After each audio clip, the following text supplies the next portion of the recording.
Rais wa Marekani Donald Trump ametangaza kuwa Marekani italazimika kujibu kijeshi baada ya kudai kwamba Irani ilidungua helikopta ya kivita ya Marekani aina Apache katika mlango wa bahari Hormuz usiku uliopita.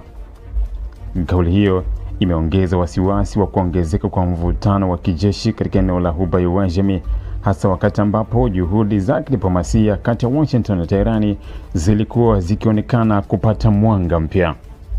Kupitia ujumbe wake kwenye mtandao wake wa kijamii, Trump alisema amepewa taarifa na jeshi la Marekani kwamba Irani ilishambulia na kuidungua helikopta ya kisasa ya kivita aina Apache iliyokuwa katika doria juu ya mlango wa Hormuz, moja njia muhimu zaidi za usafirishaji wa mafuta duniani. Kwa mujibu wa Trump, marubani wawili waliokuwa ndani ya helikopta hiyo waliokolewa salama na hawakupata majeraha yoyote, jambo lililopunguza kiwango cha madhara